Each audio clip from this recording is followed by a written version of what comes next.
Us to take care of the business of the great city of Minden. Lord, we thank you for this opportunity we have to serve our community, Lord, and it's something we don't take lightly. And we ask you at this time to give us wisdom, and we thank you for the guidance you've given us thus far, Lord. Please continue to guide our steps and let us make the best decisions for the people of the city of Minden. It's in your name, Jesus, we pray. Amen. Amen. I'm going to call this workshop to order, and we're going to start with Families Helping Families, Region 7.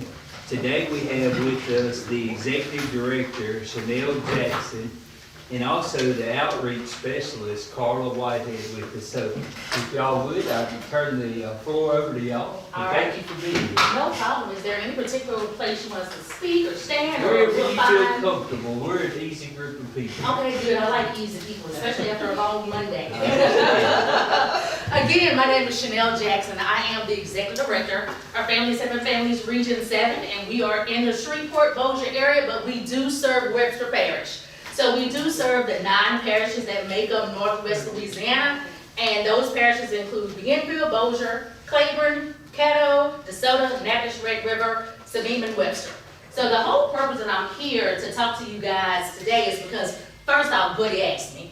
And then second off, we do have an event that's coming to Minden, which is going to be an amazing event.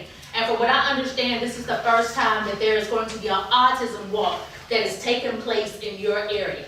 One thing about my organization is we work with individuals with disabilities and families that have kids, loved ones, or whatever with disabilities. All the services that we provide are free. And I know when I say disabilities, most people think about, oh, they're in a wheelchair, or, you know, they're on a walker, or they're blind, or they're deaf and, you know, deaf hard of hearing or something like that. But we have to realize nowadays disabilities come in all shapes and forms. One of the major disabilities that we're seeing right now during this time is autism.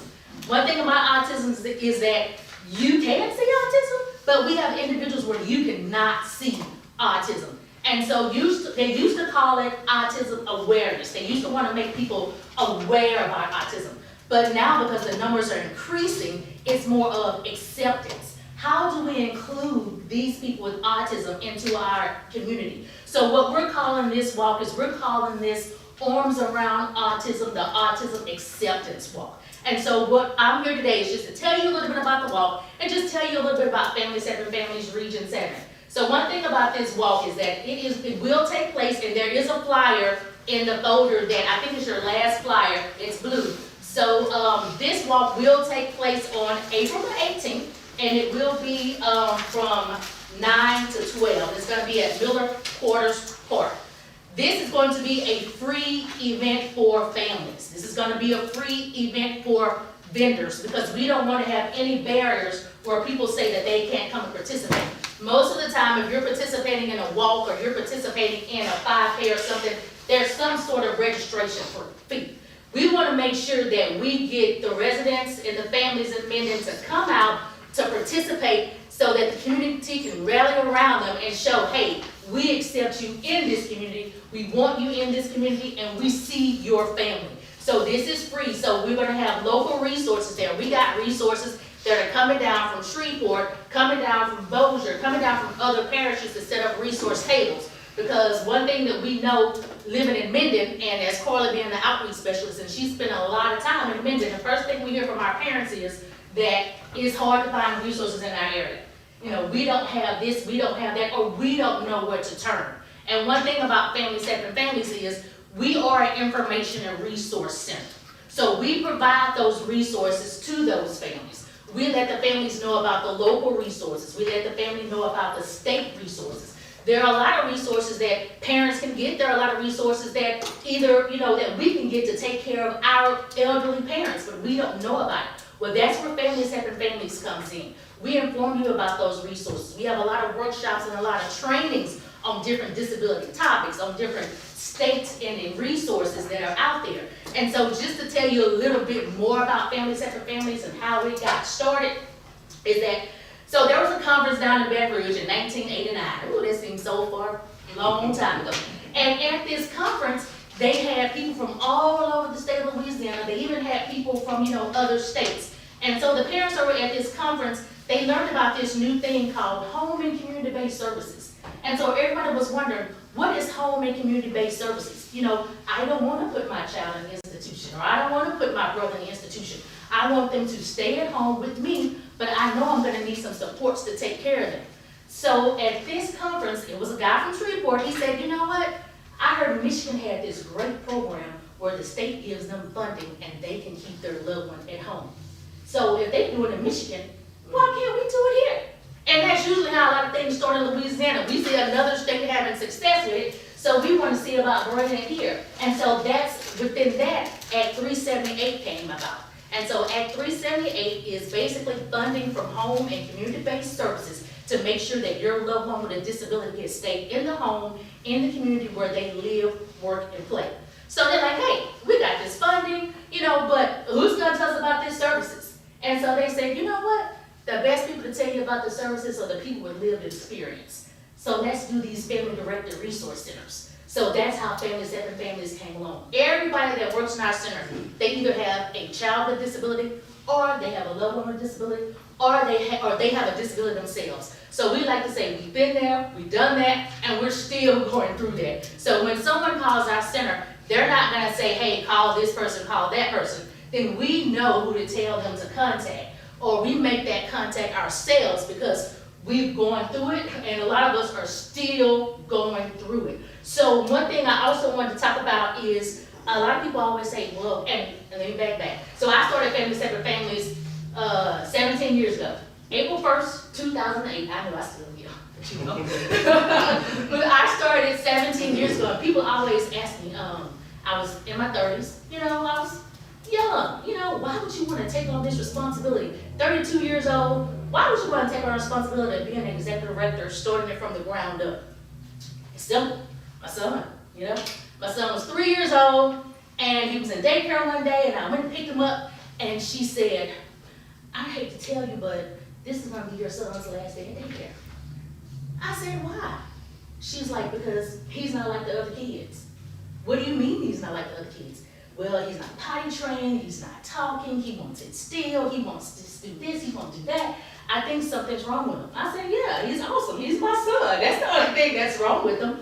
But at that particular time, I had to take my parent glasses off and start looking at him developmental, like, maybe something is wrong with him.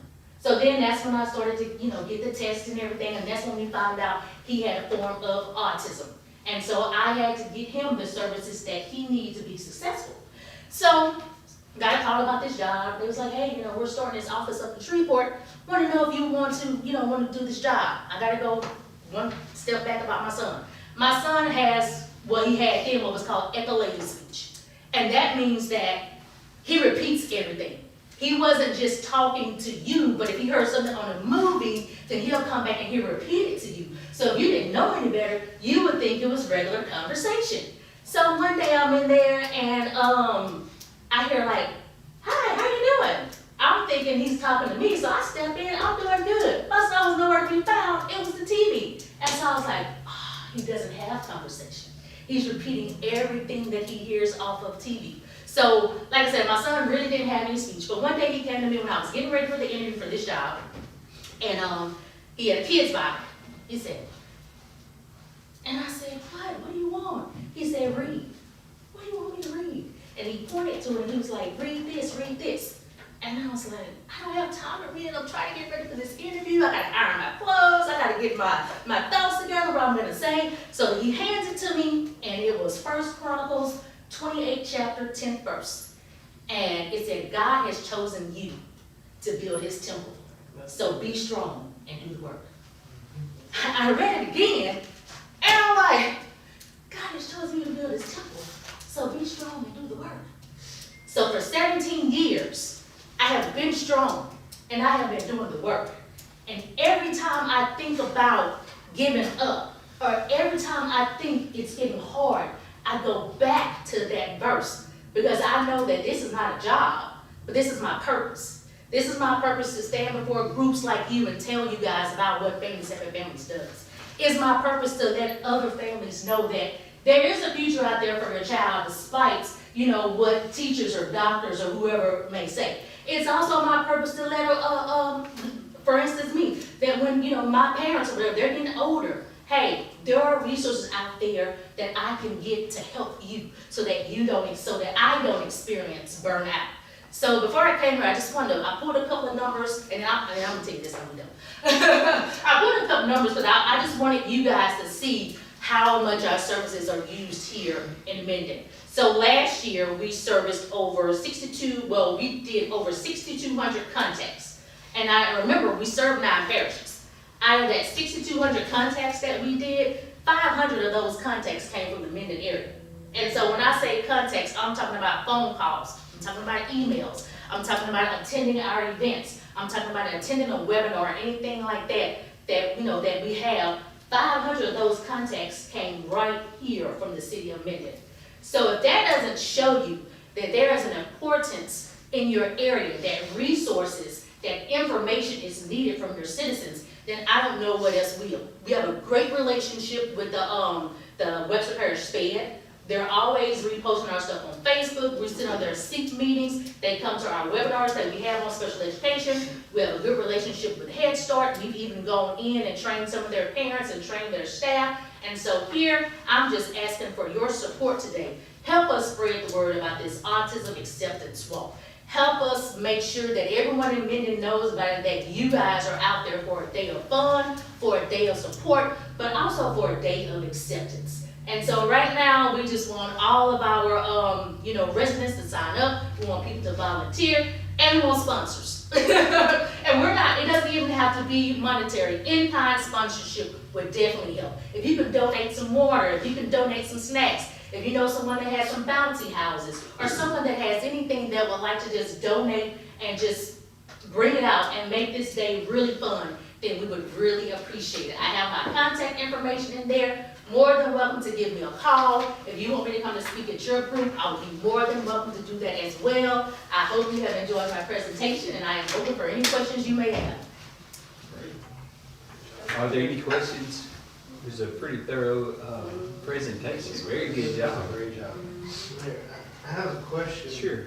And so, we've seen 3 or 4 folks like this, and which we need to know this information. There's a lot of information that I didn't know about and have learned and have used it here lately. But, I know we kind of talked about having somebody as a go-to here at City Hall that, has all this information and can delve it out when the time comes. But can we also look at, maybe not also having somebody here with this information, but on our website, a link there that gives your information, and individuals can just reach directly out to you if need be, something of that nature. Yeah, very good idea. And that builds on what we've been doing the last few months. I think it's important to have presentations like we've had today. Very good job, by the way, and thank y'all for being here. Thank you for what you do. That way we have an awareness that these things are available. A lot of times we have no idea. If you think about the last 4 presentations we had prior to them presenting, you just didn't know they existed. Definitely learned a lot. So are there any questions for Ms. Jackson? All right, well, if you think of anything, like I said, my contact information is there in that folder, now I'll be more than happy to answer your question. That date was April 8th? April 18th. 18th, okay. I didn't get the packet, Yeah, I so didn't I get was. I have all the walk information, Okay. I've been helping Buddy and his sister Good, coordinate, good. so I'll send all that out. And that's from 9 to 12, is that right? Everybody, the council, for sure, y'all need to put that on your calendars. I guess that's a Saturday. And try to be there if you can. I don't know, sir, if you're aware of, but the chief has some stickers for autism and some things that, some people, if people want to come and grab those stickers, have them in the car, so, Okay. you may see if he has some of those. Okay. For the- I just want to say also there'll be a Dunkin' booth there. Are you gonna be in it? I will. But I'm asking if you want to get in. That's what I'm asking for. I'm asking if you want to get in. I'll get in there. Okay. Let's do it. If I don't have to worry, I'll get in it if there's some sort of ladder. But if there's some sort of ladder, just get me out. It's a- once I'm in. It's just a dump truck. Oh, okay, I can handle See it. how that- Yeah, as long as y'all make sure I can get out. I was wondering, I mean, you couldn't swim. I can swim, get out. I've been in Duncan Boots before. Oh, I've had a so little you- experience. Okay, I got you, I got you. All right, are there anything, is there anything else? Yeah, Thank you so much. All right, enjoy Really your appreciate evening. it. Thank you. for being here. And I Great remember you from that presentation. meeting in Bossier. Yes, ma'am. Yes. Okay, so I had a few things, I'm next on the agenda, so I had a few things to go over with y'all. One of the things is the agenda, just so y'all know, and look, we're all, myself included, learning the new process, the new software, even the way the agenda looks is not, I like it, I'm not upset about it, but it's not the same, so I'm having to really learn this. But, change, right? But we're gonna amend the budget, Mulaney is really good at, and so that budget amendment is in there, I can go over that with y'all. Basically, if I'm just looking at it, we're moving, of course, if you move money from one point, you have to offset it from another point, and so that's what you see in the details of the budget amendment. But it's from the general fund, Mulaney, and that is to basically move the money to cover what we potentially will, if the council so desires, will approve tonight for the purchase of the 3/4 ton truck and the fire engine, The bucket truck and the bucket truck and the, the fire engine. so that's basically all of these budget amendments amount to, is moving the money to allocate the funds. She's pulled it from different places. We had some revenue sources that had additional funding, and she was able to pull it that way and offset. Is that what you've done here? Okay. Are there any questions on that particular thing? And then we have item 3, which is the custom pumper fire truck equipment. That is to do a purchase. We, on our one-on-one meetings we've had a couple of weeks ago, I know I talked to all of y'all about these. This is for the lease purchase agreement for the purpose of financing the pumper truck equipment as presented. We're gonna do, the total cost of that engine is a little shy of $1.2 million. The interest rate is 5%. The terms is a 10-year term, and that would put the annual payment at $151,000 a year. We wouldn't, I've got a note here that our payments wouldn't even begin until next year. So it's something we can't approve the purchase of without allocating the funds. Is there any questions on that item? I will tell y'all, just the idea of spending money gives me heartburn. Item 4, regarding a lease purchase agreement for the purpose of financing a command unit for the Minden Fire Department. This is to turn in our lease truck and purchase a 3/4 ton truck that they would have.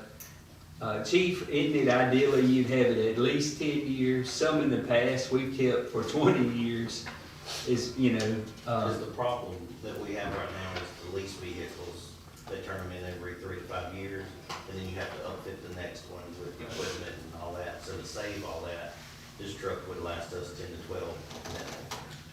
The good news here, since we had our one-on-one meetings, and I kind of told y'all about this particular purchase, I had mentioned to y'all that the total vehicle cost would be $113,000, but the fire chief has been able to identify the same truck or a truck that would fit his needs through state contract, which would get it way down, and then he'll be able to outfit it locally and use your tools and equipment line to do so. And it cut the price down by 30 to 40 grand, just off the top of my head. So it's a lot better scenario. Basically, to do this purchase, we wouldn't even have to go outside of what we budgeted last year for his department for this truck. So that is a good thing, I believe. Are there any questions on this? Okay. Then we have, again, I'm kind of using this as a way to continue to practice the system. But we have a lease purchase agreement for the purchase of financing a bucket truck for Public Works. We've been talking about this for the last few months. We actually went out, Tyler, are you here? We actually went out for bids on this, and the bids came in. This is the final price. If y'all approve allocating, or if y'all approve us being able to do this financing, later on in this same meeting, y'all could give us the authority to purchase it. Are there any questions on this? That's a 5-year term on the lease for a bucket truck. I believe it was the fire department.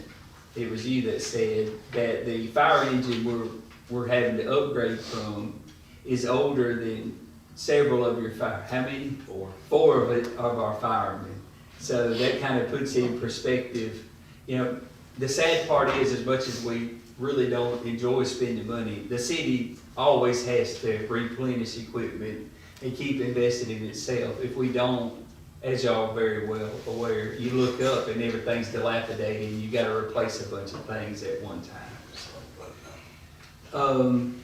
Then we have a resolution to do, to surplus out the playground equipment at the rec center. That's through an endeavor with Sibley. We have appointing last month we established the administrative court. Now we need to, since it's all fully realized, now we have to come back and appoint a judge for that and a docket clerk. I'm recommending we go with Neil Irwin for the judge for the administrative court, and Ashley has kindly agreed to be the docket clerk. So y'all might want to jump on that. We have an ordinance for a noise ordinance update. We already have one, the one we currently are operating on, and Deputy Chief Cheatham, you might want to input on this, but the one we've been operating under, it's been so antiquated that it has allowances for boombox and maybe record players. Phonographs, yeah. So it is really an old ordinance. It was definitely time to update it. This one establishes new, more modern rules. For residential or commercial property, you can go up to 80 decibels from 7 a.m. to 10 p.m. And then after 10 p.m., you have to drop below 60 decibels. I'm not an expert on this, but we studied ordinances from other nearby towns and cities that have such a thing. And, my instructions to Neil, and Zach worked on this a good bit, was to be on the generous side of that limit. So if the highest amount allowed in another city was 75, we went 80, just to be generous with that. But at the same time, we have to be aware that 60 decibels when you're trying to sleep can be quite a problem. So it also addresses, in the police chief, and I believe you have 2 deputy chief, y'all looked this over, they've agreed with it. I wanted their blessing because they're the enforcement side of it. I don't ever want us to pass an ordinance that can't be enforced. So it excludes public events such as public assemblies, stadiums, parks, and other public facilities. Obviously, we don't want to shut down a football game because they're loud, so I think it's pretty well done. Another directive I gave Neil and Zach is to keep it as simple as it could be.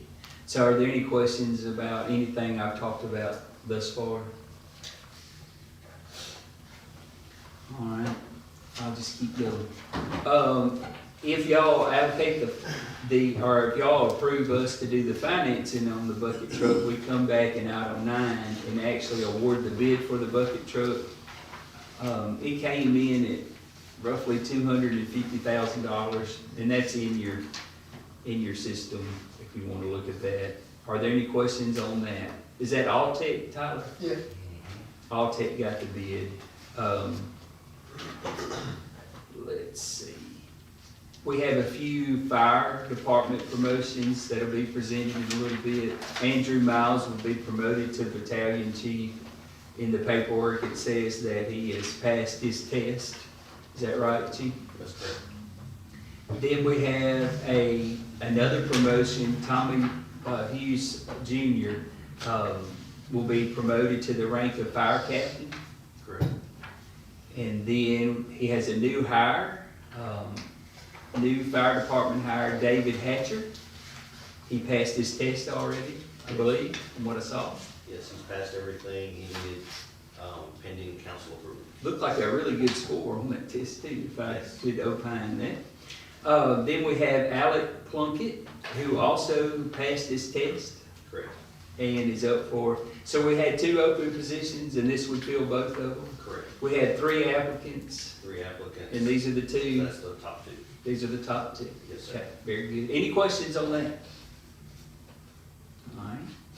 So far, I'm maneuvering the software pretty good, guys. Feels like a council meeting. It should. I'm practicing. Y'all are, this is an experiment. Then we'll have the budget report. We're pretty much through. So that gives you an idea. I just wanted y'all to know for sure what's going on. Ashley's emailing it out in a new way also, and I know 1 or 2 of you have mentioned that you might have had some technical difficulties. So if you ever had that, get with us as soon as we can. If we have to, we'll drive the agenda out there to you. We want everybody to be able to get it. So that's pretty much what I have. Also, and I don't want to take up all our budget meeting time, but we need to be thinking about streets really bad. Tyler's ready to move on our street list. Potentially, we would like to vote on the list of streets next month. Y'all just pass these out. Hopefully I kept my copy I did.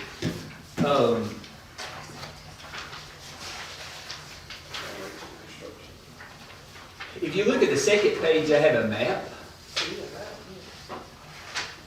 If y'all want to do this, I would really like to do this, but if you don't want to do it, I mean, it's been bad for a long time. I mean, we can put it off, but this is Shepherd Street.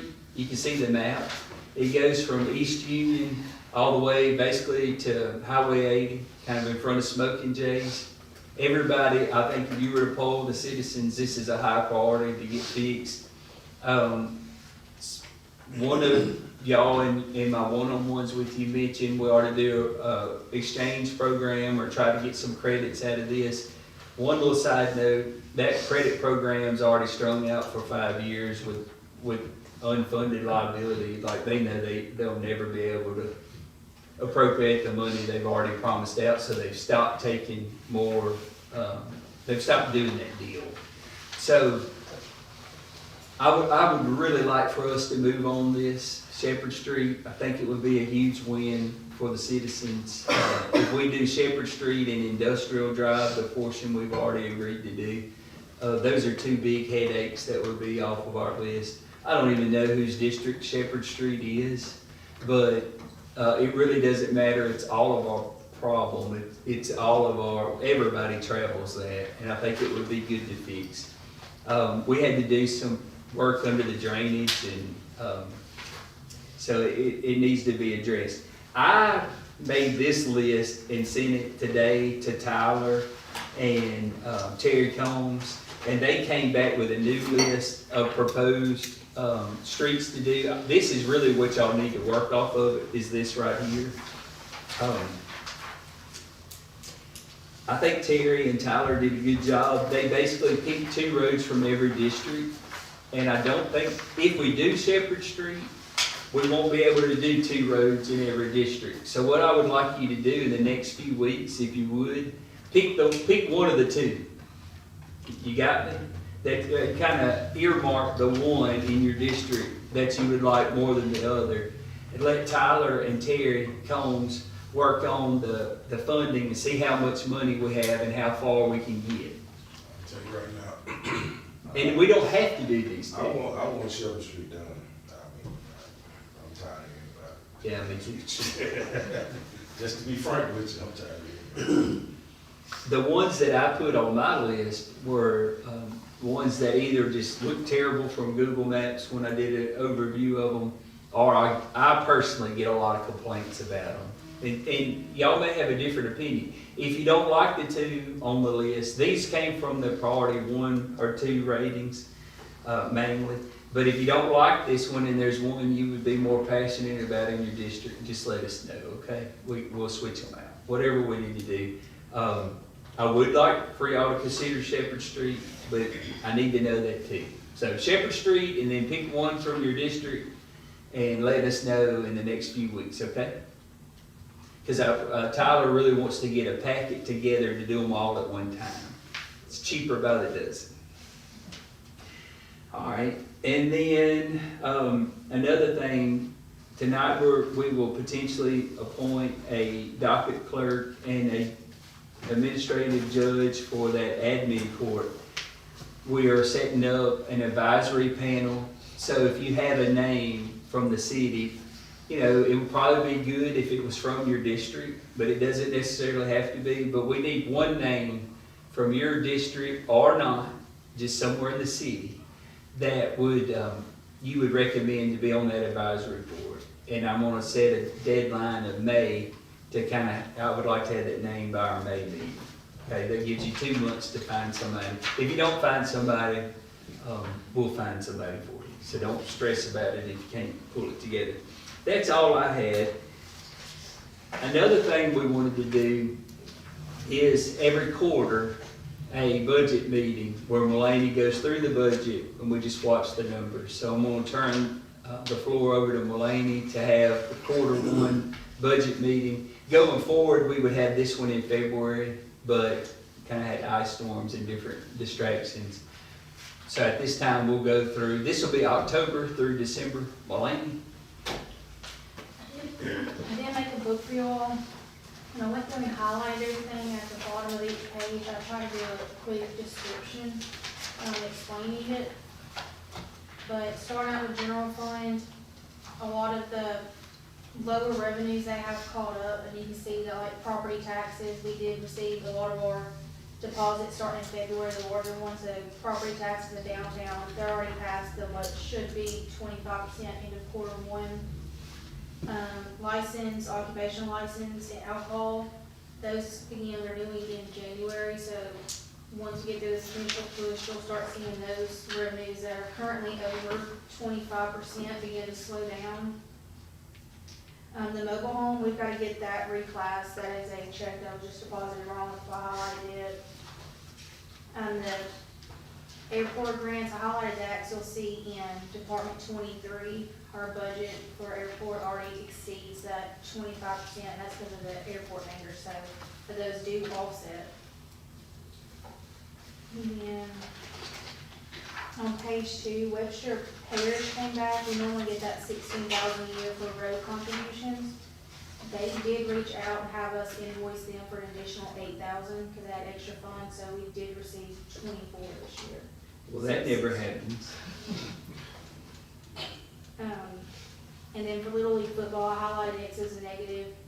At the time of December, we were still refunding deposits for equipment rental, but now everybody's starting to register for football, so that's back in positive. Construction zone, that's when the police officers were helping work I-20 for the overpass construction. That is no longer, so those revenues will most likely stop unless another construction project comes up and they want help. The sale of fixed assets, that's going to be the adjudicated property sales. So that is one of the amendments I used to offset some of fire department's amendment. And then LWCC dividends, we normally get that one time a year payment, normally around end of March, beginning of April. And then sale of surplus equipment, that's going to continue to grow because we still have junk across the city. And then the PD new hire, I did put in 10 grand to receive this year, but that was one of those first come, first served state programs. We were getting 5,000. They would send us 5,000. We would pay a brand new police officer first time hire that money. and that is no longer available funds, so, Do we still have to pay them that? no, it was, Well, that's we good. would get money from the state first and then pay them. Okay. Now, when we get to Department 8, the overall budget is at 19%. So it's still under the 25% where it should be at quarter, but one thing I want to point out is workers' compensation. It's gonna be, you'll see some departments are way over, some are way under. We did a,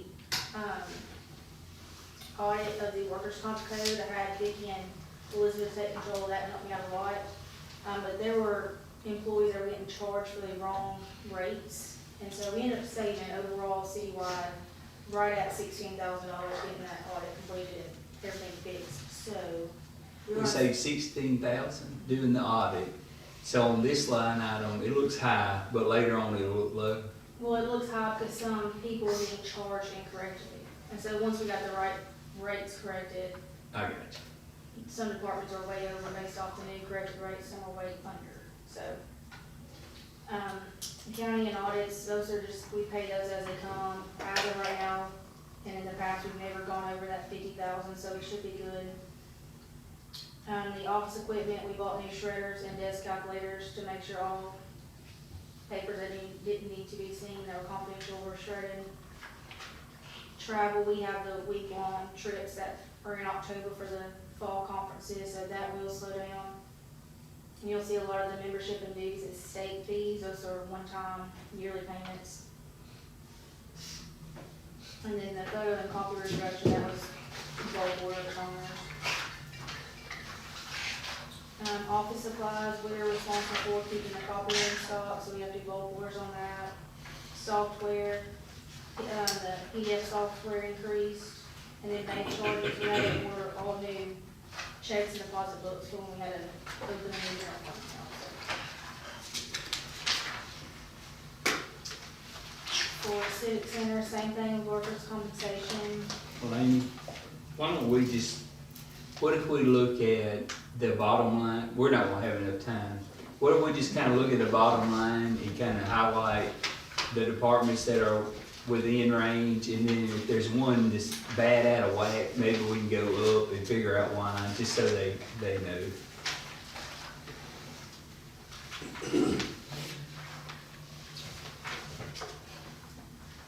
The first one that exceeds that 25% through Department 15, Main Street, Is which department? 15.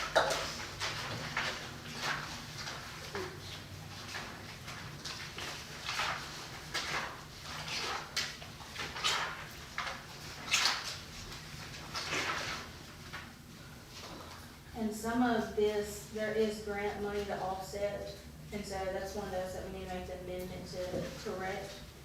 But workers' comp, and then I did not budget a telephone, desk telephone, and so telephone expense is my fault.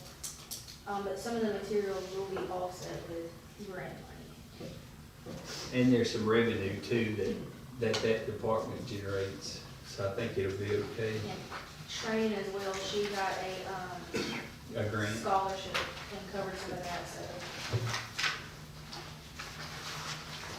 The next one that is way over is the animal control, and that is, we end up having to use general fund to cover the building.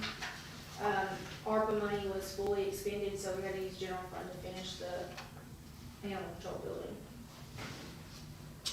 So what are we gonna have to do on this budget to get it back in whack? It's gonna be really bad off in a few months. We'll have to amend up some of the revenues. I know there's gonna be some expenses not spent that we'll be Okay. able to just move. Okay. Any questions thus far? How much more over that 77 mark do you think it's gonna be? You got an idea yet? No, sir. Okay.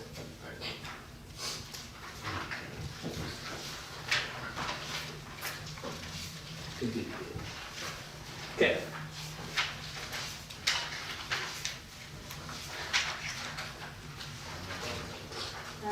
The next one that says 23, the airport. Yeah, well, we, Yeah.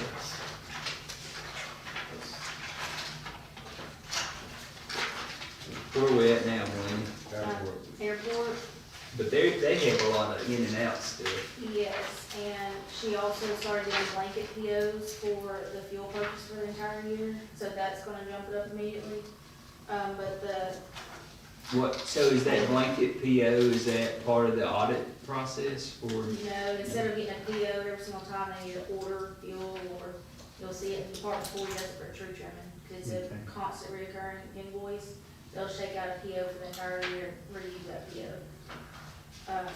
So it's encumbered? But hers is gonna be offset, pretty much federal and state money offsets everything for the most part. Gosh, sure is this out of do way. you think we should run that by the auditor just to make sure, it being a blanket PO and typically being such a large amount, We can't, we've always I mean, done that for years, you but know? we can. It's just, I mean, doing the blanket like this, you tend to lose control sometimes, not saying that she's doing anything right, I just, you know, I don't want us to have a mishap and then say, oh, here we are, Mhm. you know? Just a question. We need to talk that through real good.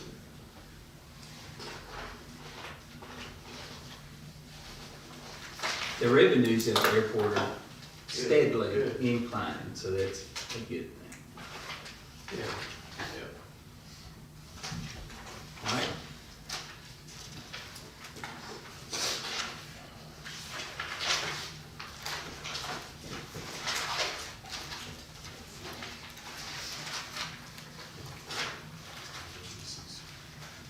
Receipt 36, that's gonna be with the purchase of power, the contract, final payment.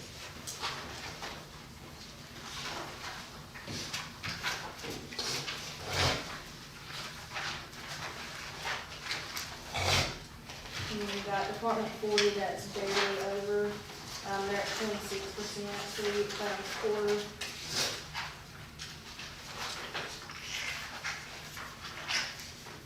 And then you got warehouse, that is 25.62%. Which isn't terrible.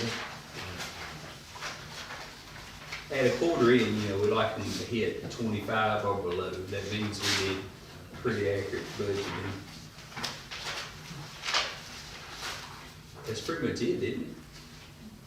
And you can see, we need the sales tax and stuff there. Sales tax are looking pretty good right now. And there's a couple that we're definitely gonna make, hopefully, if the trend continues, make more than what we had budgeted to collect.